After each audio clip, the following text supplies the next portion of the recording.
Thank you so much, Jorge. We're so appreciative of your time. Upal and I have been talking about just inviting you over to the podcast forever, because this podcast is primarily about building, especially what we call hard software, which is not necessarily software that is complicated, but software for complicated problems, which is very, very different. You can have very simple software, very complicated problems. And I mean, just for the audience, what is TLDR on Fleetio? What is Fleetio? Yeah, so Fleetio is it's a B2B SaaS tech company. We offer services to the fleet management industry more than anything, fleet maintenance management, I should say. So Fleetio is a software that powers the fleet maintenance management for a lot of fleets. We don't do fleet management service directly, so there's a big industry of people who will maintenance the vehicles for you and take care of everything for you, and you're essentially just checking out a vehicle from a carpool. We don't do any of that, so we don't offer any services. We just offer the software so that direct fleets. So imagine like a landscaping company. Fleet isn't really what makes the money. What makes the money is going out and doing the landscaping work, but they have to maintain a fleet in order to be able to do that work. Fleetio allows you to do that yourself in the cloud. Just like a modern app. We have mobile apps. We have a web app, and we have APIs and other things as well. So it allows you to do that on your own. And we have customers from 5 vehicles to tens of thousands of vehicles on the system, and it works very well for them. That's incredible. Do you feel like the complexity is, because I see 2 layers, right? Does Fleetio target the fleet management as a service companies, or does it also target the company-owned fleet management teams, if that makes sense? Or is that even something that makes sense in this context? No, it definitely does. We target more of so we call them direct fleets, so the fleets that are managing themselves. We do have partnerships with a lot of people in the ecosystem. So we do have partnerships with FMCs. We have partnerships with telematics. We don't provide telematics in Fleetio, so like GPS devices, those things, but we do provide integrations into those.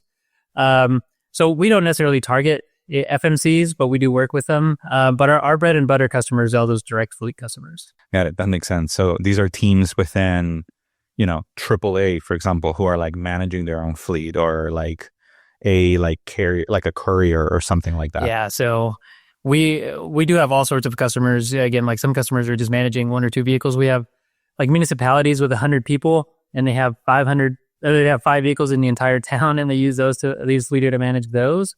And then we have, our bread and butter is those service-based companies, so landscaping companies, construction companies.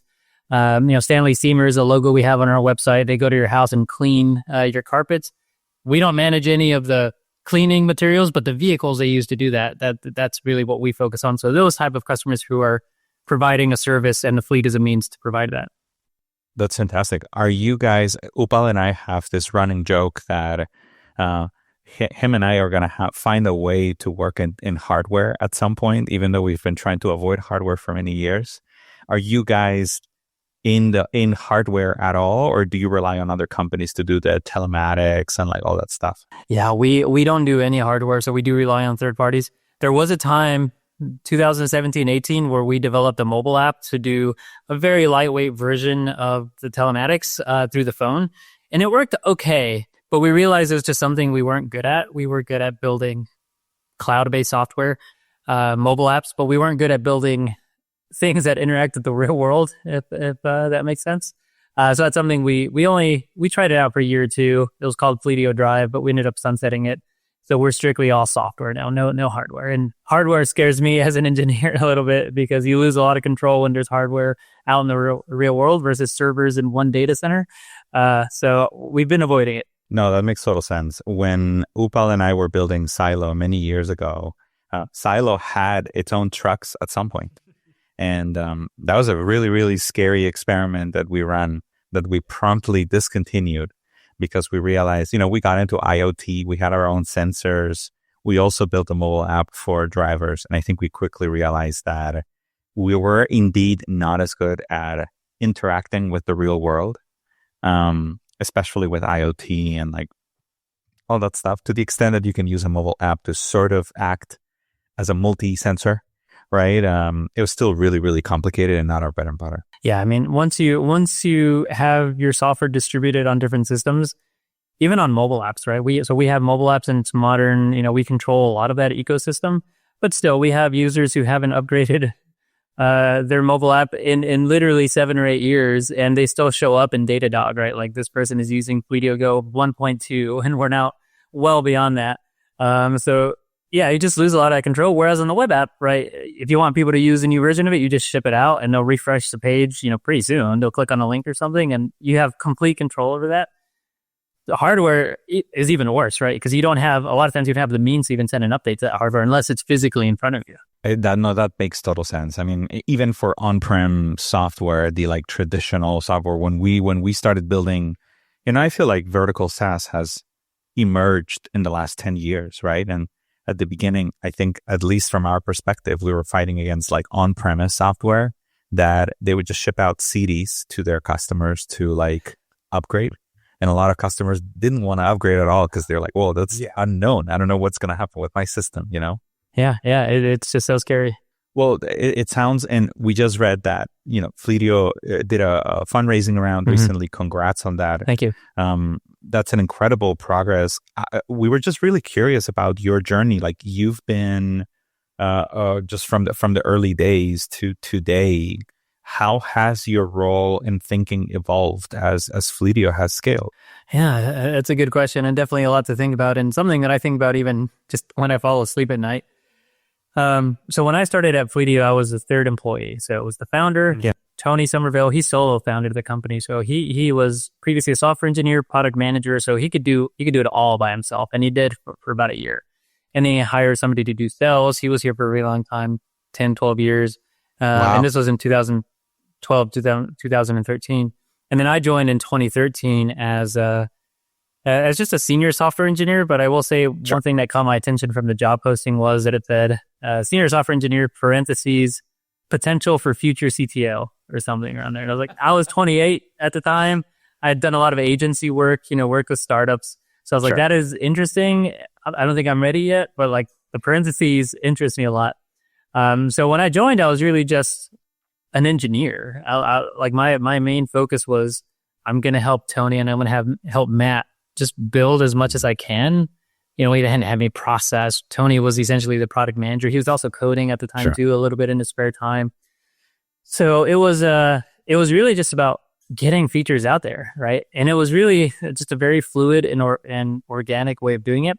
But I'm sure, as you guys know, being at early stage companies, even your company today, BAM, that eventually doesn't scale. So you have to start thinking differently.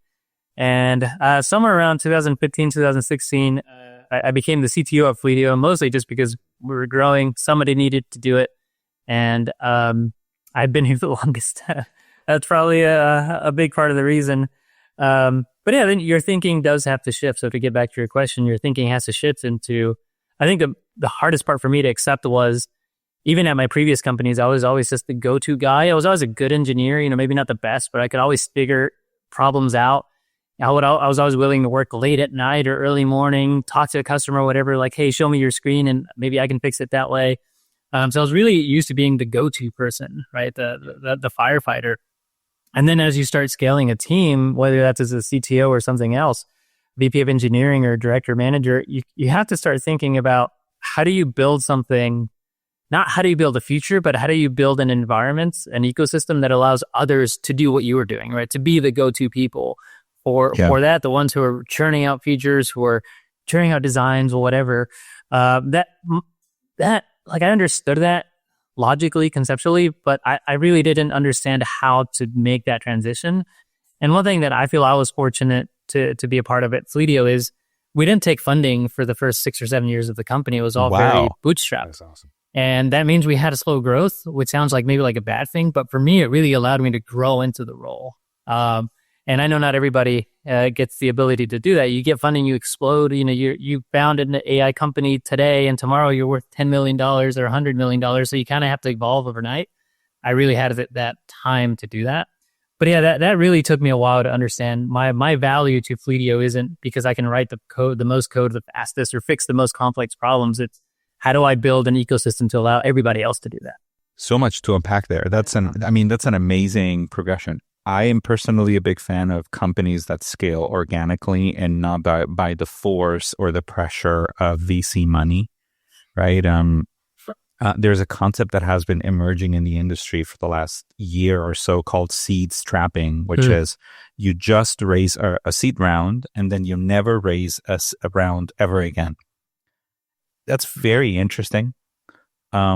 I think that in practicality, I think the moment that you accept VC money, you're beholden to some expectations, and those expectations are that the VC wishes to see proxy milestones for them, and that proxy milestone is a reevaluation of the valuation of the company due to a round, right? And so I don't know.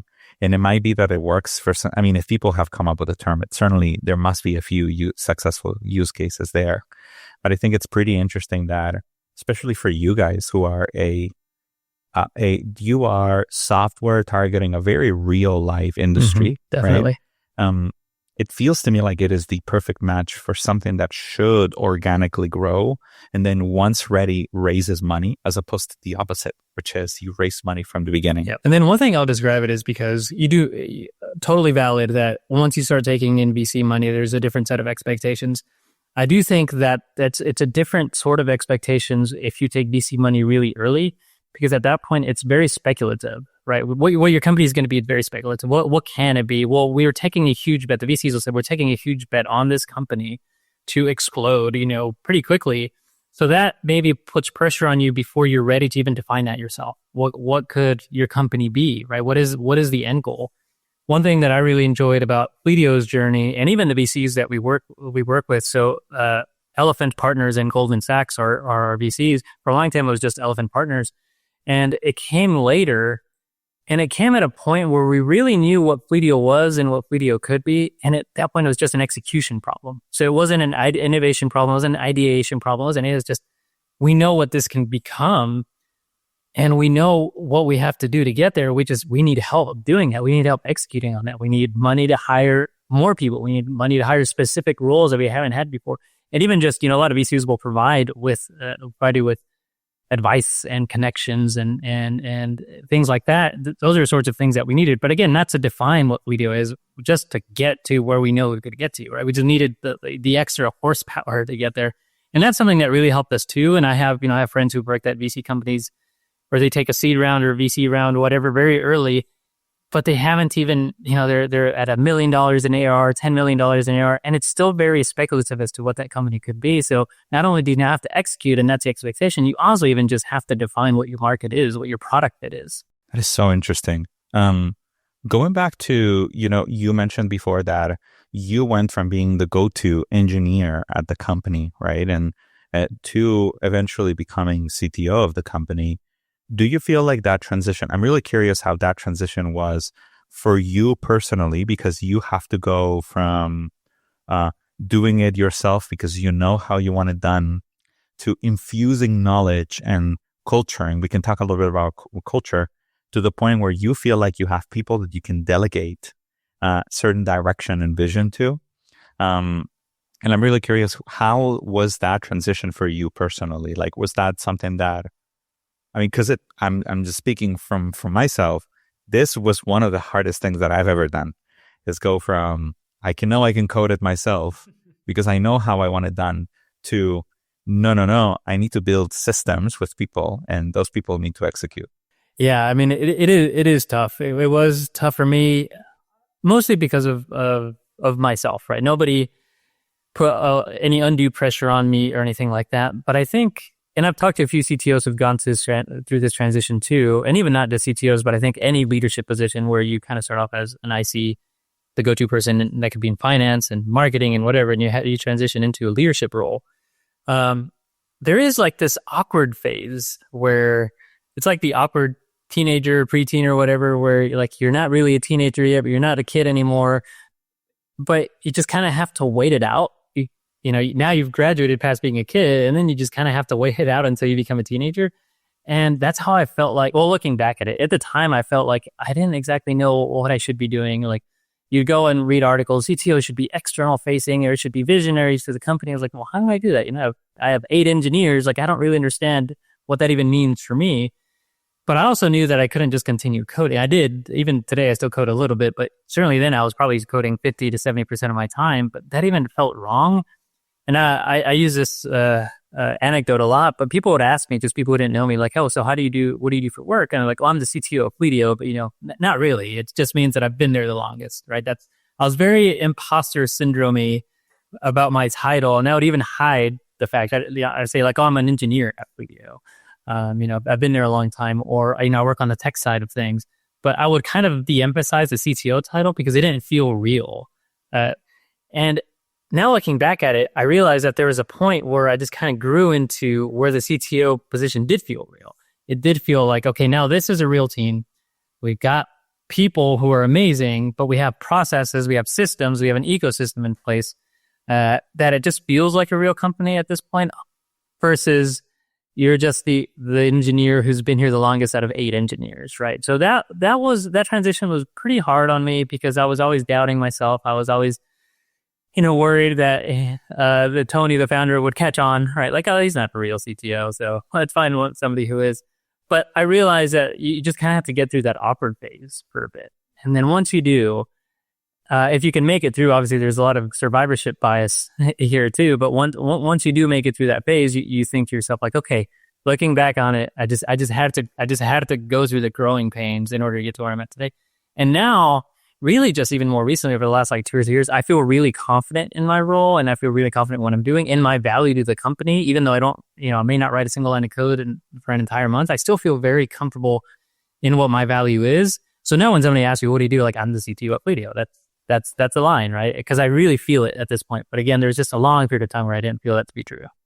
Yeah, totally. And would love to dig into some of those pieces you mentioned there around like, you mentioned like, you felt like you really leaned into the role once those like processes and systems, not just like were in place, but you were like, these are effective. Like we're actually like, driving outcomes out of this. Like as you were like really transitioning in that mindset, like early on, like how did you approach that like systems kind of building like piece? Like I think, as organizations exploded, I mean, especially in engineering, like those communication layers, like just how you do everything from just managing projects to just like looping folks into like longer term vision and product roadmaps. Like, like there's a lot of systems people talk about and have in place, but like, how did you approach that like structuring like period? And like, what do you think you got like right just from the get-go, and like what mistakes or traps did you like fall into like along that way too?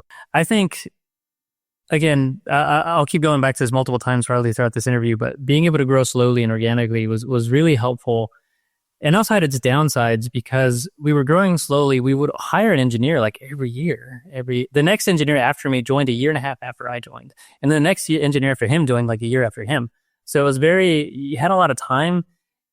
What that really helped is that we interviewed a lot of people for every role, and we found people, those first 5 to 10 employees who most of them are actually here at Fleetio. Like I feel like we got the hires right, so we didn't even need to have a lot of systems in place, right? So it didn't feel like, and even going back to like, what am I even doing here? Like, well, these guys can just handle it themselves, so what's my value? Eventually, I realized that we have to hire faster. We couldn't really vet people. We could vet them technically pretty easily, but like the conversation, the culture, sometimes people just get it, but you need to talk to them for 4 hours to realize that they get it. I realized that we couldn't afford to do that anymore because you need to hire 2 engineers this week or 2 engineers this month. So then my approach was, how do I try to replicate as much as the early days of Fleetio? And I think maybe some of my team may roll their eyes when they just hear me continue to talk with rose-colored glasses. They're all nostalgic about the early days of Fleetio. The good old days. The good old days, right? Like, how can I replicate as much of that? We need to introduce process. We need to do things in a certain way because that just makes sense. But also, how do we not lose that? And I think it took us a while to get there. And I'd had a lot of help from our VP of engineering, longtime VP of engineering. His name is Senthil, because he was a really good partner. He had a lot more experience in introducing those processes, but then he also just got it when I said, we need to keep this culture. So then my approach, Upal, was let's introduce as little process as possible to get us where we need to be because we want to preserve that. And I will say the second part of your question is like, where did you falter? We faltered in that because we did grow to a certain point where we're just hiring a lot of people every week. We're hiring net new roles and net new titles. And it was kind of, because this was my experience hiring people, it was kind of like my expectation that they would also just get it, right? Like they're going to come in and they understand what we're trying to do. They understand. We may hire somebody who is, doing marketing, and again, it's just my assumption that they're just going to understand the way that we build software. Shipping, 100 times a week is a number I like to call out a lot.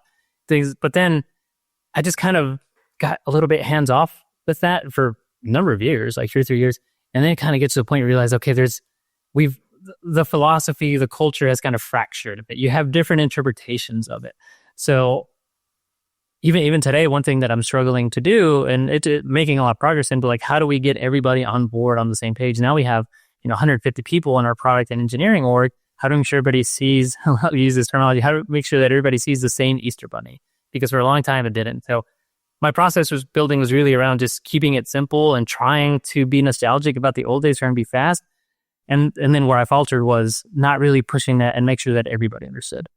Yeah, you mentioned so many kind of great tidbits there, and especially around like that, let's say like that minimum viable like process, like P is given. Like I think like really easy to like trap to fall into, especially when you're scaling like teams that quickly, is to honestly like fall back on like processes as like a crutch, because like that can like structuring process in the incorrect way can kind of lead to a sense of false productivity. You're like just like leaning towards something that may not be true, but like since you're participating in the process, you're like, oh, we're working towards some goal, even if that goal is unclear or like not actually kind of aligned with the specific outcomes you want to drive there. And then also kind of what you mentioned around that, I don't want to say like communication hierarchy, but like ways to actually structure that communication. So it's like folks just get on the same page as like quickly as possible. Like something I've also like heard and witnessed in teams that Tony and I have built and worked on is like a lot of folks will just copy like default communication patterns when they jump into a new organization or like a new team, given like they're, I don't want to say they're trying to fit in, but like you're in a new environment, you're in a completely new kind of workplace with like new like social kind of mores and like whatnot there. So how did you guys, like you said you're kind of working on it, how did you guys like start kind of approaching and like analyzing when those gaps really kind of came into play, and like what processes did you guys use to like at least wrangle and start kind of herding those cats in? Yeah, I'd say it's less about process and more about the people. Sounds like a very vague answer, but one thing that's really helped me, I think, is, again, a lot of the people who've been here, who were hired early, are still here, and not just on engineering, but a lot of places. And I think they were maybe not necessarily de-emphasized, but they probably went through the same thing that I went through, where like we're hiring all these people, they have more experience than I do, so I'm just going to sit back, and let them do what they're doing. But what I'm trying to do now is, those people are totally champions for this, right? But you need to give them, it's almost like you need to give them permission to say, hey, I know you believe this, and I know you're totally for this, and I know we've maybe overinvested in process, and, we've defaulted to just what is the playbook, right? Versus just analyzing what's good for us.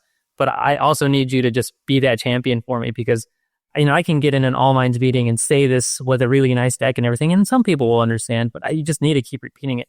So for me, I don't feel like any of our processes are necessarily broken. I do feel like a trap a lot of people fall into when building processes. One, they build process for, they're optimizing for the edge case, right? So something we can't ship fast anymore because we have 10 customers who are big enterprise customers, and because they're big organizations, they need a heads up before we ship something, right? So then you start integrating processes into your overall process. That is like, okay, we can no longer ship 100 times a week. You got to ship one time every 2 months. So then you go back like, well, do we really need to do that? We can probably engineer another process. We're software engineers or tech people to account for those 10, 20 customers. And yeah, we'll build something like maybe something with feature flags on there, right? Where you can do, this is what we ended up doing, is rolling 30-day feature flags, where we'll launch something today. 99.9% of our customers will get it. These top customers are in this feature flag pool, and then they'll just get it 30 days later, and we'll just make sure that when we release it, we'll send them, we have this whole marketing channel, right? So like that's an example where like your process should evolve, but you shouldn't optimize for the edge case. And then two, when you start developing a lot of these processes, and I realized I kind of took this answer in a different direction because I said we weren't doing this, but now I realize that we are. But you end up becoming very waterfall-y, where like we're going to define these 5 steps now. Step 1 has to happen, and then when step 1 is 2, step 1 is done, step 2 comes in, step 3. And a lot of times you can just do a lot of those in parallel, but people won't. Like people will default to saying, hey, this can't, we need to go through QA review before we do this. Or we need to get sign off from this person before we do that. Like, well, can we just start building it today and then we'll get QA review later, or we'll do a better design later. We don't need a full-fledged design. We can start building today as engineers. So can we do as many of these in parallel as possible? And one thing that happened here at Fleetio and I've seen in other places is you lose that parallelization and you become very sequential, and that just delays everything and just kind of slows you down. And then you start losing the people. Unfortunately, this hasn't really happened at Fleetio, but you start losing the people who didn't join Fleetio to be a part of that sort of process. They were escaping that process. A lot of them were. So that, and then again, going back to the people, just like having your champions, giving them the agency to, like, I can't be in every meeting, or I can't be in every sprint planning meeting. Somebody says, hey, we need so-and-so's review for this, or we can't ship this because it's a top 10 customer or whatever, and they're very allergic to this. Well, that person needs to be a champion and then be smart enough to figure out how to go around that, right? Do we build a new process? Do we use feature flags? Whatever it may be. That's so interesting because I feel like one thing we experienced when we were building Silo, obviously BEM is too small for this still, right? But around employee number, I want to say 50 or 60, we started reaching a point where, well, Silo was a multi-product product, right? And so the architecture of the application affected the way that teams were able to parallelize or not. So we actually realized that we needed to change the architecture of the application to mimic our culture as a team and to be able to add parallelism, which is the most humbling experience that I've had when it comes to re-architecting an application. Is like, you're not re-architecting it because of some technical issue. It's because of some human aspect of things. And I'm wondering if you guys have ever dealt with, I mean, to the extent that Fleetio has all of these functionalities, you do want different PMs and different teams to be able to like parallelize and not step on each other's toes as much. Yeah. So your question is, have we ever run into a situation where we have to re-architect something or think about something? The application itself, not the team or not the process? Yeah, exactly. Like, have you guys ever had to re-architect in order to allow people to parallelize, essentially? I wouldn't necessarily say re-architect. So fortunately, we've been able to avoid that. I will say that we are always looking to take advantage of new tooling. And some of that does require some rethinking of, let's say, your deployment process. When it was just me by myself at Fleetio, I was just literally doing git push Heroku master. That was my deployment process. We were on Heroku, and I was just merging that branch into master. That was the deployment process. You start getting more people, they were still doing that. But then you realize that you can't do that anymore, right? So then you lose the ability now to ship faster, maybe to try things out, because you don't have to push the master, you maybe can push the staging. And then around that time, early 2010s is when Heroku launched their, and it's not unique to them, but they did it really well, their preview apps, where if you have a pull request, you have 100 pull requests. You just launch a different app for that, right? And then we invested time in that, because how do you handle the databases? What about the data? Like, because you need data to test on there. Where do you get the data from? Like, how do you handle all these different resources running at once? So we invested a lot in that. And now we're no longer on Heroku. We're on our traditional AWS system. But we bought/built a way to do that ourselves. And we invest a lot of time. So the application itself hasn't changed, but like the edges around the application have, because we want people to not be stuck waiting on something being else, or like, hey, this guy's using staging, so I can't use it right now, or that team's doing this, so I can't do that. We want to systematize everything, engineer everything in a way that allows people to do that. So we have invested a lot of time in that, but I do feel like it kind of came at the right times when we did it. Yeah, no, you're preaching to the choir there. And like the reason why Antonio and I were giggling was we literally went through the same exact process of transitioning from Heroku on AWS, and we were in love with like preview environments and preview. That was like such a big boon for us and just developer like velocity. But like there came to a point where, as y'all probably also ran into, Heroku was kind of losing a lot of, let's say, interest in serving like enterprise like folks and like providing that stability. So it was like, we ended up in like a bit of a race with like an SRE I was able to bring on board to kind of rebuild that whole preview app environment in AWS. But kind of as you were saying, like a lot of your hand is like forced a lot of these times, but that means it is the right time. It's like, cool. We're like, we've scaled enough to outgrow a system. Our engineers need to move faster and like need to not have so much cognitive like load on like coordinating like between themselves and just like streamlining all these like processes there. So yeah, totally kind of hear you on that. Like, and I think one thing it sets you up well for is because a lot of people will not evolve, right? Like, hey, we can't move away from this. We'd have to invest too much time in building this. And that's always, not always, but I feel like it's usually a poor decision because you usually end up getting these other benefits from it, right? So you go to AWS, start using Kubernetes, all these other things, and it gets more complex, but you try to keep it simple.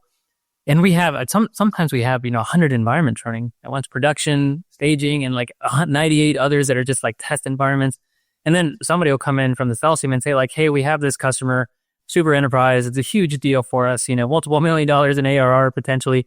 But they want a standalone environment, and Fleetio's a cloud app, so how could we give them multi-tenant? How do we give them, and we just think to ourselves like, we have 100 environments running today. What's 101? Yeah, let's bring up a new tenant. Yeah, there we go. We have the infra to like support that kind of really deep need that we got by default there. So whereas if you would never evolved, your answer would be like, no, we just can't support that. It'd be too much time, too much to invest at this time for this one customer. So I do feel like it even just evolving in that way. Evolving your engineering processes kind of opens the door for you to do customer-facing processes better. That's true. Yeah. Every time we've interacted with people in your team, something that has caught my attention is that they're very user-centric. And I love everyone loves saying that, right? We're all very user-centric, right? Because users are the ones using the product. But I feel like there is even when talking about in the context of BEM, I feel like PMs and engineers at Fleetio are always thinking about, cool, what does this mean in the context of our users?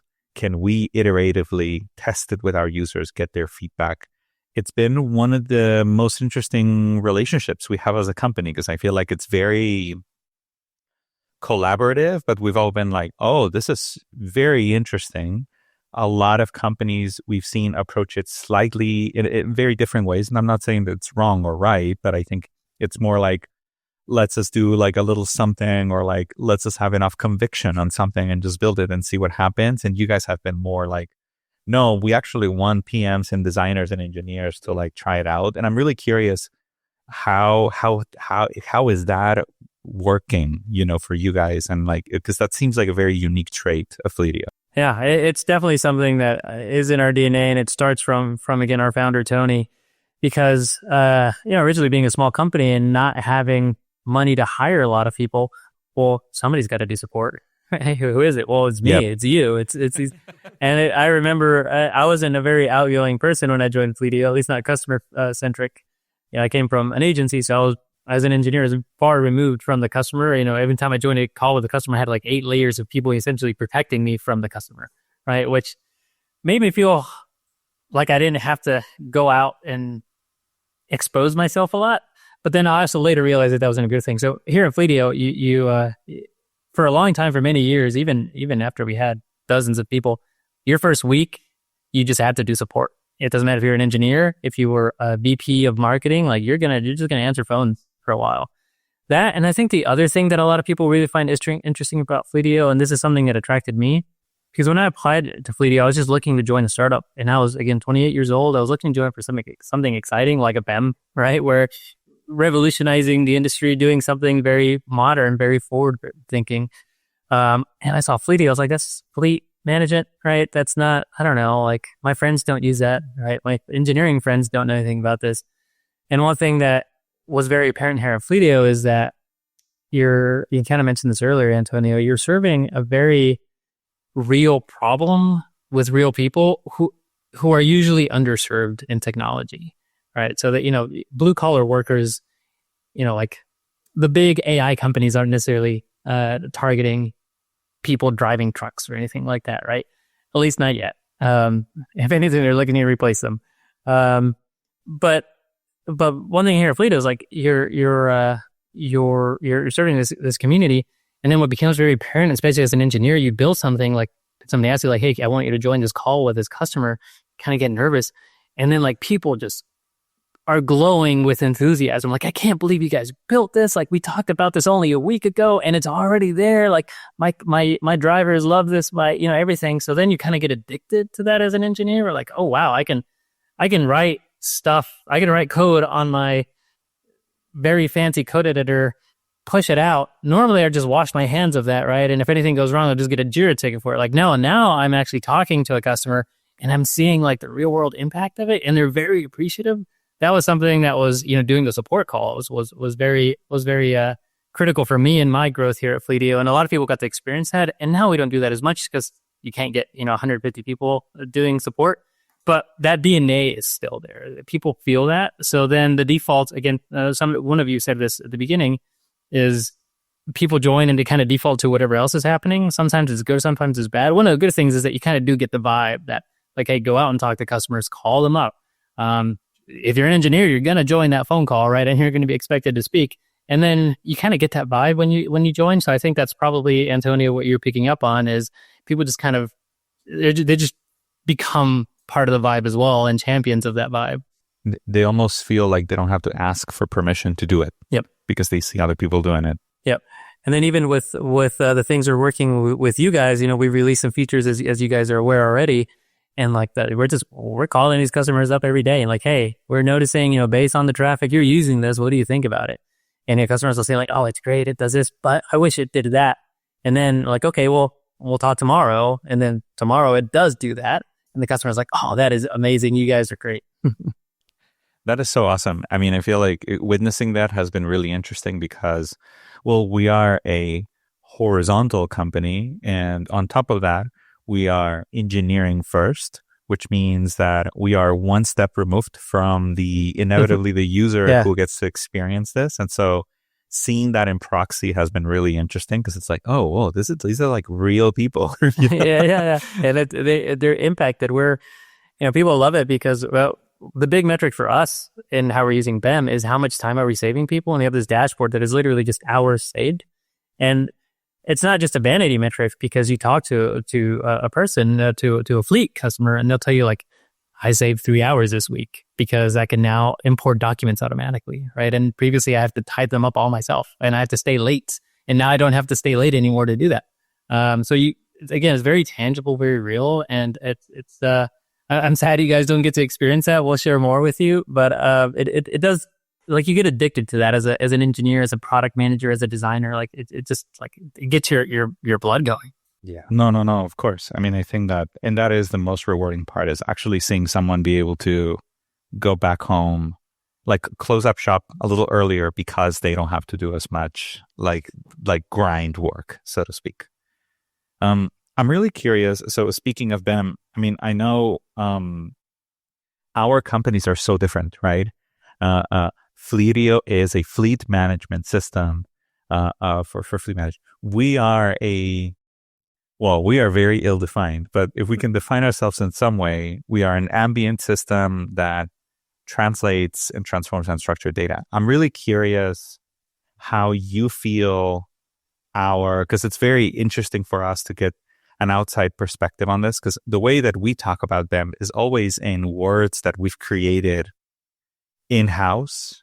And as founders, Upal and I, especially me, I tend to use very grandiose terms, right? Like we've talked about ambient systems. A lot of your users would probably not understand what we mean with an ambient system, right?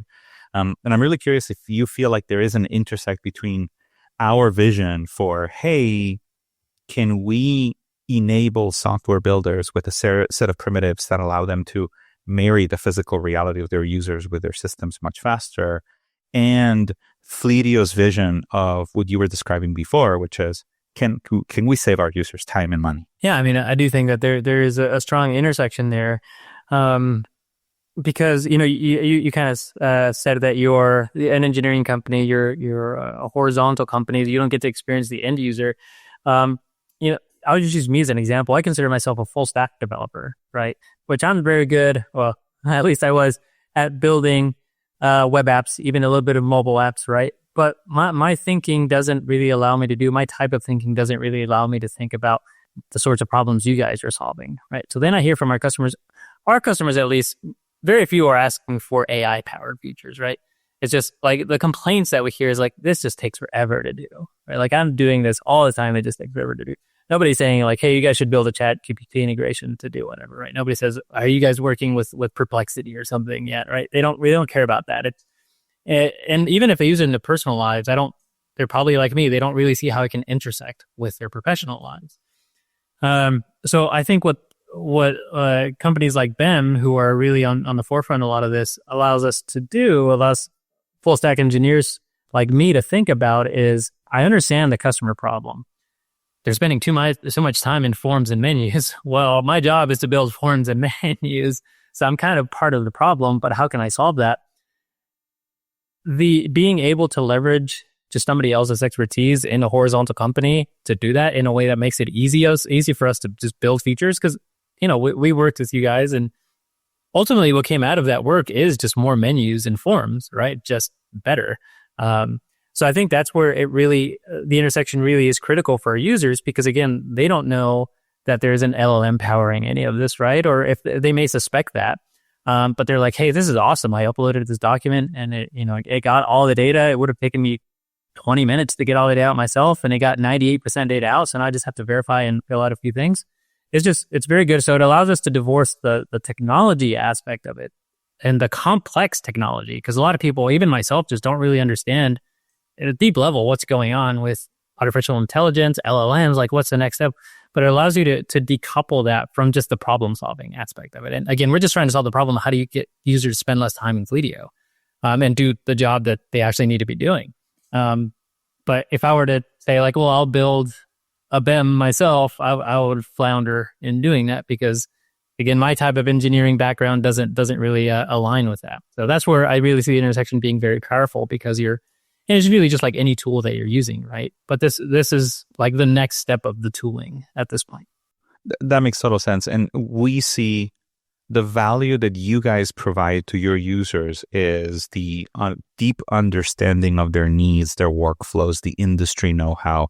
That's something we never have, right? That's the difference. And so I think our challenge is, can we build you generalized primitives so that you use that know-how to fully verticalize yourselves, because we don't have that, right? And that's really interesting. Speaking of saving people time, I was really curious about your take on this. We work with two types of companies, to be completely frank, in the way that they see human labor or like the human cost. And sometimes it's in the human labor of their internal users, because some of our customers use them for internal tools. And some of them think of labor as the time that their externally facing users use, because some of them use it in production, like externally facing applications. The two types of companies are, this is all about bodies. And what I want to do is get rid of people. And so I see AI as a means to replace humans with a series of jobs to be done that can be done by AI. And the other bucket of companies is, no. We want to use BEM as an enablement on top of our users' functions, because whether they're internal or customers, because we don't want to replace them. We just want to give them better tooling. And for the first bucket, we've seen that there is a tendency to anthropomorphize it via agents. Like the thought is the AI coworker thing. And I'm wondering how you see fleet management as an industry go into either one of these two directions, or how you yourself see this. Like, is the goal to be able to save time?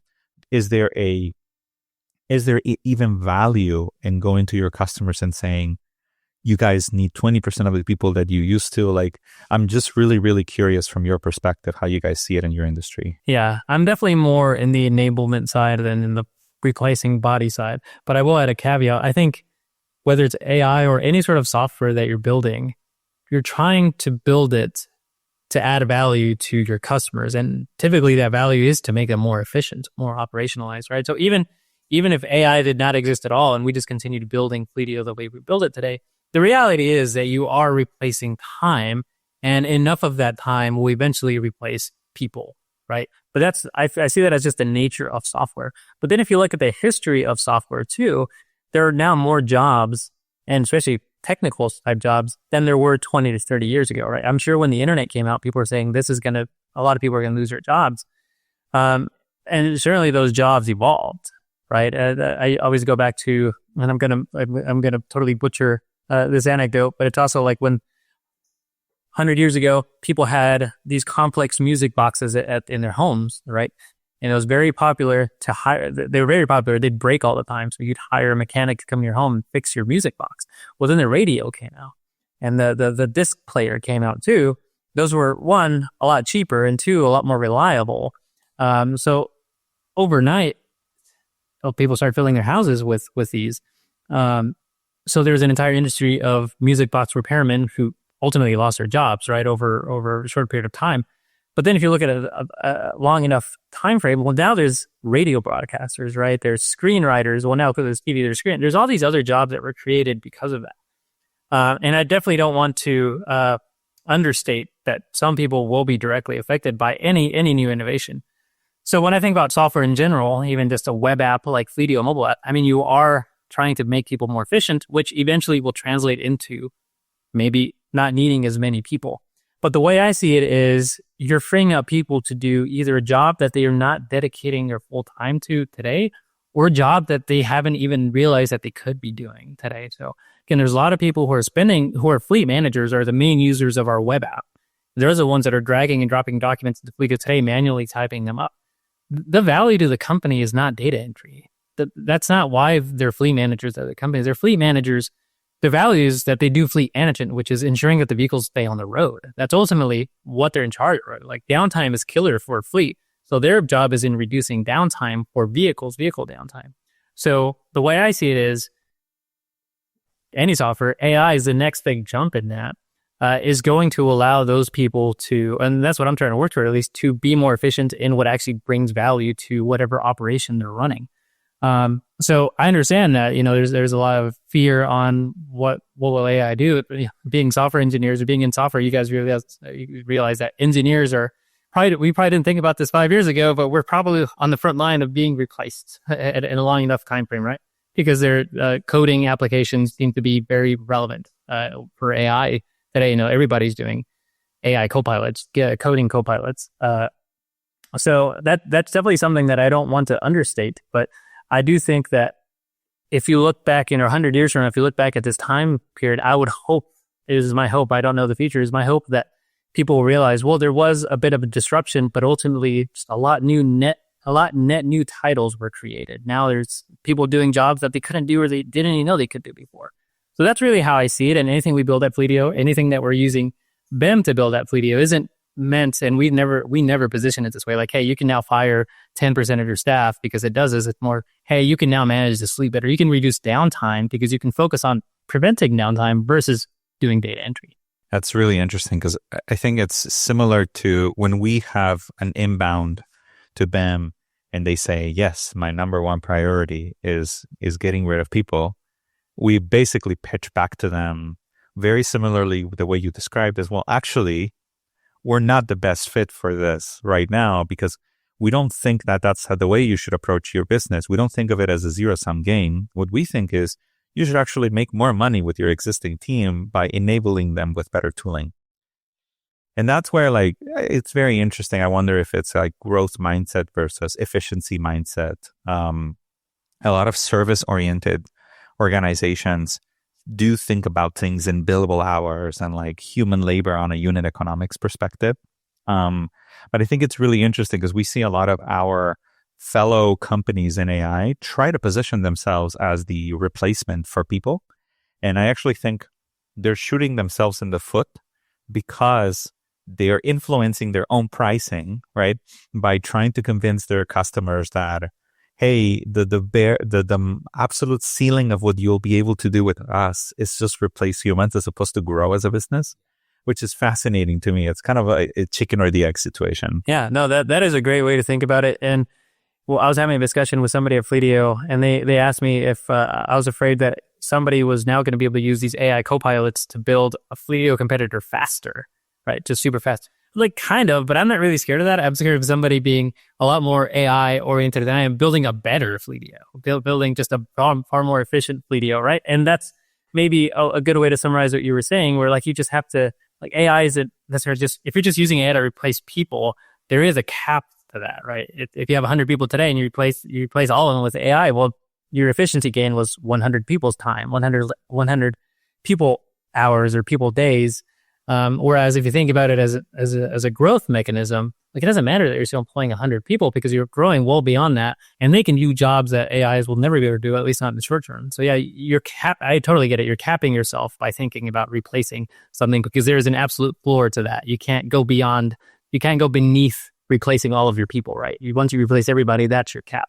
No, I think that makes total sense. And speaking of industry shifts, I'm just really curious about, we were like back and forth on like, how do you think the average Fleetio customer is changing and the fleet management industry is changing? And where do you see Fleetio's role evolving with those changes?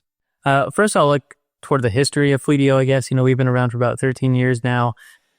And we replaced a lot of pen and paper, a lot of spreadsheets, right? That's how people were running their fleets before. We'd go to customers or prospects' offices, and they would have a whiteboard with Post-it notes, and they'd have swim lanes of like the statuses the vehicles are in, and each Post-it note is a vehicle, and they're just like, well, this vehicle is now out of service. So they'd take the Post-it note and move it from in service to out of service, right? And so I feel like Fleetio did a good job, and that's really been our value prop in, our competitors aren't necessarily other fleet management companies because they focus a lot on the service side of things. I don't want to say the first and certainly not the only, but I think we're one of the better ones who is a software company and is systematizing a lot of that for you. So something that I've seen over the last 10 years, call it, is that our customers are becoming,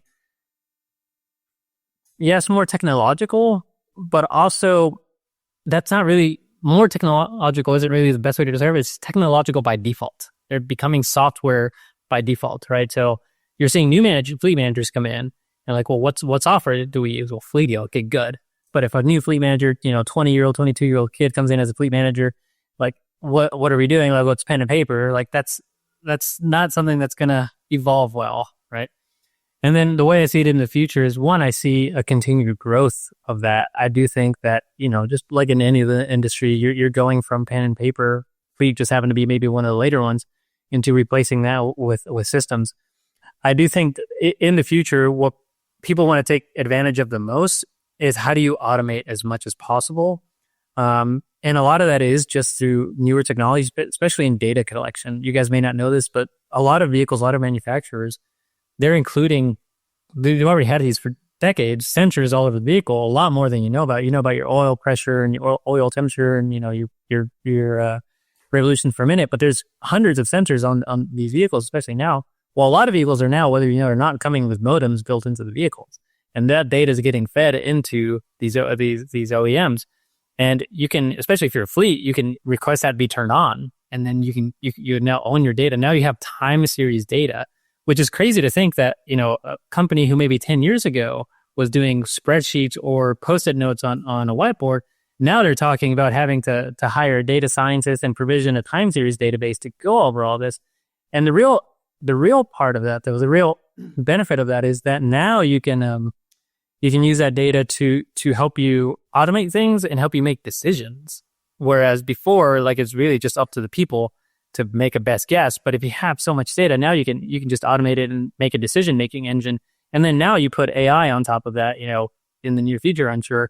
And you can maybe even get to the point where you can predict when a vehicle's going to break down on the road, right? Maybe not next year, but maybe 10 years from now. It's like, hey, Antonio, you've been driving this vehicle pretty poorly and you haven't been changing the oil. And these sensors are looking a bit off. You should not drive this vehicle anymore. Or even just things like, hey, this vehicle is based on a lot of market data and based on how you drive it, it's not going to be worth a lot in a year from now. You should probably sell it today, get as much as you can out of it, replace it with a new vehicle. So I see our customers evolving. I've seen our customers evolving from pen and paper, whiteboards to technology, and then now to data and systems and automations. And that's where I think especially the direct fleet industry is really going. Funny enough, I did get a warning through the mobile app of my car saying that I bought a new car in December, and I just got a warning saying that I've been pushing the car a little bit further than I should, and I should schedule a checkup at my dealership as soon as possible, which I thought it was hilarious because it's money for them and also a huge warning for me. It also makes you wonder how much of this is true or how much is the dealership trying to get more money from me, right? I'm sure there's good intentions there, but yeah, it does make you question it. It made me think about it a little bit. Speaking of, so you mentioned software first, which is really, really interesting. You guys have an API. I'm curious if you've noticed more and more customers throughout the years default to building things with the API. Are you seeing a growing trend of companies that perhaps a few years ago you didn't expect would be API forward or even thinking about APIs? Have you seen a shift? Yeah. Yeah, definitely. So when Fleetio launched, we didn't have an API, and we're a Ruby on Rails shop. One of the things that Rails makes it really easy is if you have a normal model view controller setup, and then you want to add an API to that, you basically already have all the code. You just need to define the routes and the responses a little bit. So that's what we did, and we started with a very limited API. And for a long time, our API was based on what customers were requesting. So it's hey, we developed these 50 endpoints, and let's just leave it there. And then a customer would write in hey, do you guys have a work orders API? Well, we don't, but check tomorrow, and we might. Thank you for writing in. So our customers are really trying it out first. And a lot of our customers, first of all, they don't understand, especially 10 years ago, what an API even was and how to use it. I've seen really two shifts in the industry. One is through tools like Zapier. I'm sure you guys are familiar with, right? We just set up triggers. There's a lot of other competitors. Ricardo is another one where you can give it, especially if you have just an open API, a Swagger the style documentation, you can point it to that documentation and it can consume that, and then it understands very easily how to communicate with that API. Fleetio does have that. We have good documentation. And customers have, without us really even telling them that's possible, they know about Zapier or Ricardo, and hey, I just used your API to set up a workflow so that when a new issue is created for a vehicle, it'll email the shop technician, right? Something as simple as that, just based on, because we don't have that feature in Fleetio. We do have notifications, but not just a simple email, right? Or maybe this person just doesn't have Fleetio Go installed their mobile app, so they're not going to get the notifications. It's this guy just operates your email, so I'm going to set up a workload here by email. So that's one way, and we're seeing customers use tools in a lot of ways like that, where it's a little bit more automated. And then the other way is, especially as we've grown into more of the enterprise space, just like any startup we grew, we're really targeting the lower end of the market, but now we're able to move up market a bit. But this is even true for mid-market and even SMBs in Fleetio, that they have IT people, they have people who know how to write code, and they'll say hey, they'll sometimes ask for pointers too, hey, I'm working with your API. I'm not, I was trained as an IT person, but now it's my job to also write a script that does something. Can you give me pointers? And we'll just give them, hey, I don't know exactly what language anything you're doing, but here's some pseudocode to accomplish what it is. People are very appreciative of that. So I do think industries as a whole, even blue collar industries like the fleet management industries, are evolving to be more tech first. And it kind of ties back to my last answer, where even on the data side, so now these customers will have not only IT people, not only engineering teams, will have data science teams and these others as well. And they'll say how do I get data out of your API? And even something that customers have requested today is your API is too slow to extract all of my data on a daily basis. So we're okay, here's a data destination is what we call it, where we're really just exporting the raw SQL. We do Snowflake to Snowflake and Snowflake to Google Cloud, where if you have a BI system, we'll just export the data in its raw format to you, and it's just on a 1 hour delay or a 1 day delay, whatever the customer's paying for. And that's awesome because our customers are now, back then they were using Post-it notes, and now they have a guy who is writing SQL. That's incredible because you can totally just run BI on top of that. For example, if you want to build your own BI layer or have a looker or like something that allows you to visualize or something custom, that's fascinating. Yeah. So you definitely see an evolution in customers, going back to your first question, and in the industry itself, but certainly customers who are not only using software at a surface level, but software at a very low level through APIs, through data destinations. That's incredible. You mentioned Rails. Oh yeah. You are a part of the Rails Foundation. We ourselves are a Golang shop, but something that I've always admired from Rails is the syntactic sugar, the focus on MVC. What do you feel Rails got right that makes it such a good choice for a product like Fleetio today? Yeah, I'll answer this maybe in two parts. And it really goes back to the early days of Rails and the continued messaging from the Rails community, the Rails core team, and even DHH himself, who is the creator of Rails. But a lot of people involved in the Rails community now. And even the slogan today is it's from MVP to IPO. And I do think that's so interesting. That really encapsulate Rails, especially for, it doesn't work for all sorts for all types of products, right? But if you're building a web app, B2B SaaS, especially if you're building a B2B SaaS vertical app, you should be using something like Rails. There's other frameworks that do this too. So I'm not just saying you should be using something like Rails, because the problem you're solving is not really a tech problem. Yeah, Fleetio, you guys are doing amazing things with technology, right? Way above what we're able to do or capable of doing. That's not really the problem that we're solving. We've solved a problem that's been solved 100 times, 1,000 times through different industries. Now you just got to tailor that to the fleet management industry, right? And you got to it's more about the domain knowledge. It's more about what you're building than it is about how you're building it, because the how is, like, again, a million people built it before you. So the how is laid out. So I think Rails really gets that right. Syntactical sugar really helps engineers easily get into the ecosystem, if it's your first time getting into Rails. But also if you're building apps from scratch, it really helps you just ignore all the noise and what you're going to build and you know how you're going to build it. Here is the perfect ecosystem for you to do that. That is fascinating. So, because Upal and I have had this thread for months now that, especially as technology gets better, and this is even outside of AI, this is nothing to do with AI, the true moat of a company is not necessarily the technology or the code or the code base. It is the industry know-how, the workflows, the true understanding of the user's needs. And I think I know this is a little bit of a roundabout way of saying it, but I think it's also tied to the value we attribute to engineers today in the advent of AI and this whole thing of cursor and vibe coding and everything. Most of the time that BEM engineers spend, for example, is actually designing the features, not coding them.